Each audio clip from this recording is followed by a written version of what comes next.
It's the man. What's up, brother man? The legend. What's going on? Moe Cason. What you got going on out here, man? Dude, we're gonna be cooking all day today. Make some pulled pork cheesesteaks. Man, right? I've never had a pulled pork cheesesteak. You're about to. That's PA style, right? PA style, yeah. That's right, man. It is. Cool, I'm looking forward to it, man. That's awesome. So what we're gonna do is we had a pork roast, slow smoking all night long, right? For pulled pork. Yep. But we're gonna do a pulled pork cheesesteak today. And it sounds good, dude. All right, let's do it. So, yeah, I cook a lot of pulled pork, right? I do barbecue competitions, I do catering, cooking for the neighborhood, family, and friends. I mean, you can only eat so many pulled pork sandwiches. And one of the things that, we love to eat in the Philly area is cheesesteaks. And I thought, you know what, let me give Moe my take on a Philly cheesesteak with a barbecue background and see what he thinks of it. You guys got that nailed down here in PA, boy. You guys do the best cheesesteaks. I'm gonna be flat out honest. Okay, I'm from Iowa. Where I'm from, it's a more meat and potatoes type folks. I would say that we are a lot more simpler. Here in Philadelphia, you got a melting pot. You got all type of cultures here. And so they bring all of that to Philly. So we'll just slice this into thin rings, a little olive oil. Yeah.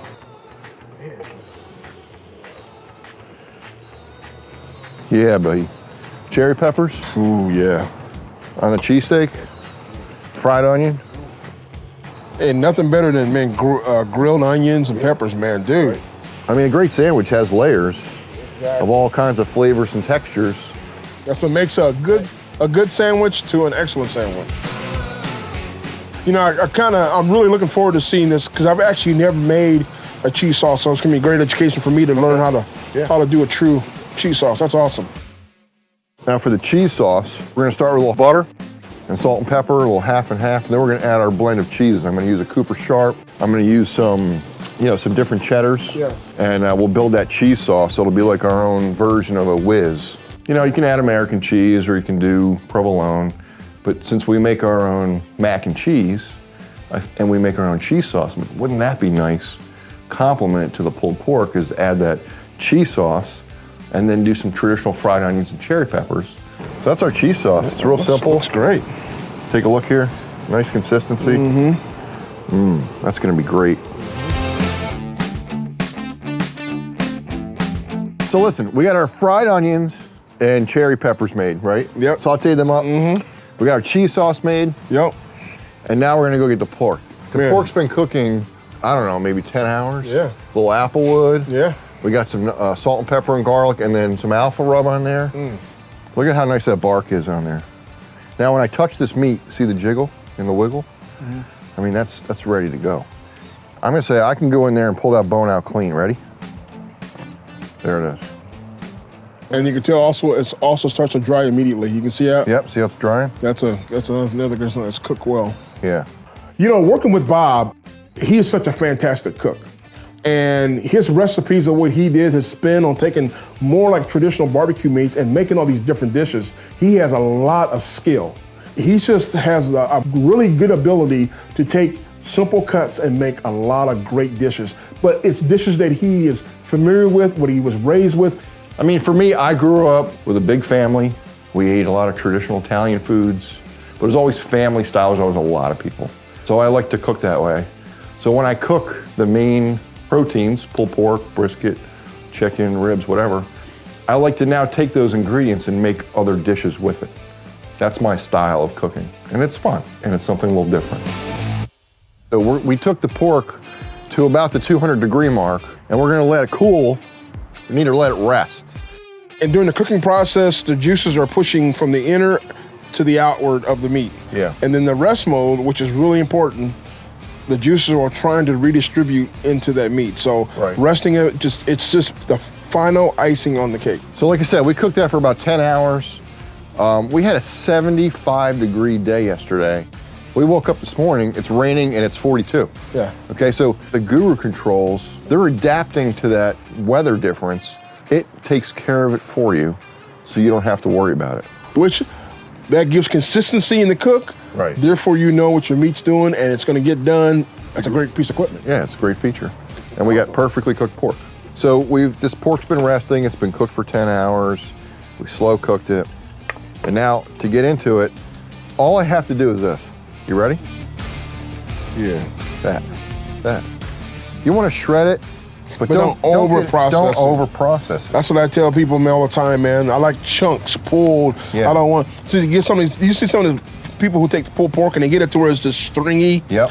That's over. When you do that, all you're doing is it's going to dry out because what you're doing is you're introducing more air around those fibers. Right. And that just loses moisture and it starts to degrade. Exactly.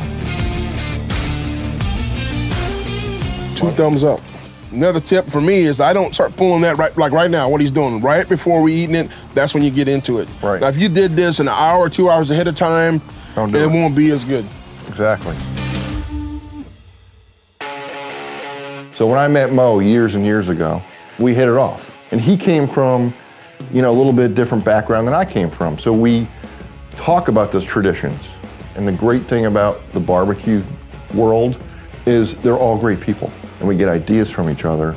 And that's what makes it so special. So now we can take those and make something even better and something a little different. Let's make some pulled pork cheesesteaks. I got some fresh Amoroso rolls. We're gonna slice them up. Mo, hold that for me. Hold that open for me. All right, we're gonna get some cheese sauce on there. See, that true cheese wood, you gotta get a wooden stick, dude. Dip. I know. I'm from Iowa, I'm telling you that. But we'll go ahead, you're gonna use your nice stainless steel, your chefy spoon there. That's what I grabbed out of the kitchen. Come on, man, come on now. You just... Don't give me shit about my spoon. Get some pulled pork. Lay that pork on there. Yeah, bark. Yeah, a little bark in there. Get that bark. Yeah, right. Yeah. There you go. And then we're gonna get our onions and peppers. There you go. Now, you take a bite of that and tell me what you think. Get that in there. Get that. Yeah, there you go. Press that in there. Press.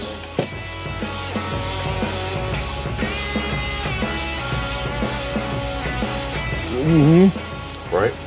The creaminess from the cheese. Everything is a balance of flavors. It is. Layers of flavor. That's what you want. A good sandwich. It's got a little heat from the peppers. Yeah. There's that vinegar tang you get from the peppers, the heat, a little bit of sweetness. The onions give you a little sweetness. You got the creamy cheese. Those cherry peppers are sweet and spicy. Oh man, it's wonderful. Grilled onions, fantastic.